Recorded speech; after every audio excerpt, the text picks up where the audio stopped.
It began on the deck of a warship, where the sea stretched endless and the engines roared like thunder.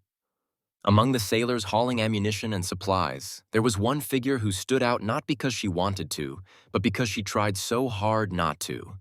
Her name was Evelyn Carter. To the others, she was just another quiet worker on the carrier. But Evelyn carried a secret one that the waves couldn't wash away, and one that no uniform could hide. She bent low, lifting crate after crate, sweat streaking down her brow. The rhythm of labor drowned out the whispers of her past.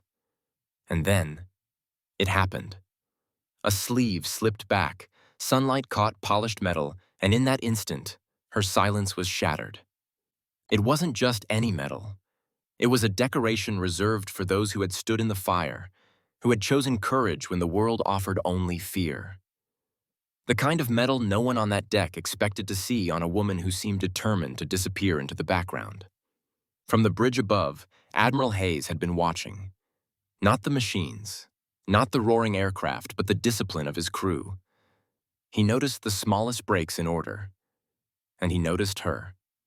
The quiet one, the one who worked as though she could fold herself into invisibility. But metals have a way of speaking, and this one screamed louder than any siren. The Admiral descended the steps, his boots striking steel like drumbeats. The noise on deck faded. Men stopped mid-stride. Eyes followed him until his shadow stretched over Evelyn. She froze, her heart pounding in her chest. "Where did you get that medal?" the Admiral asked, his voice calm but edged with command. The air went still. Evelyn could have lied, said it wasn't hers, said she'd found it in some forgotten chest. But lies would be a betrayal, not of herself, but of those who had fallen beside her. So she spoke. Her voice trembled at first, but as she went on, the words grew steady.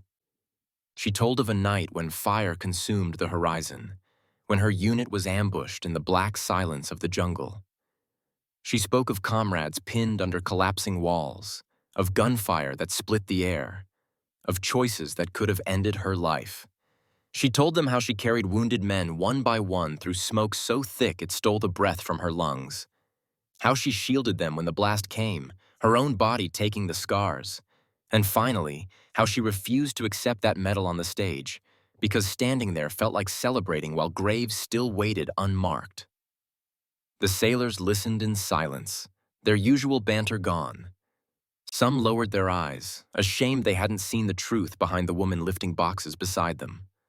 Others leaned closer, as though each word she spoke was being etched into their own memory. And then something unexpected happened. The Admiral removed his cap. Slowly, reverently, he pressed it to his chest.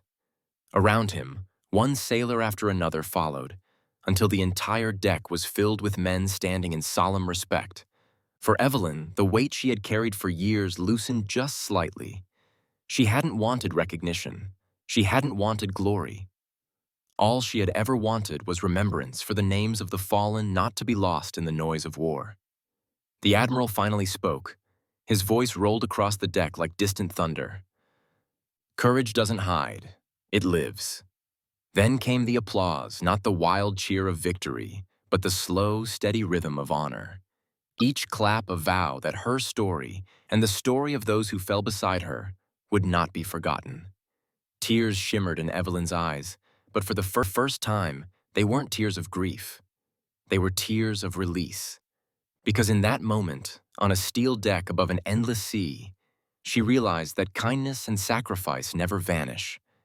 They wait. They endure. And in time, they find their way back. If Evelyn's story touched you, let it be a reminder that true courage often hides in plain sight. Share this story, leave your thoughts in the comments, and join our community of listeners who believe these sacrifices deserve to be remembered. Because as long as we tell their stories, their courage will never fade.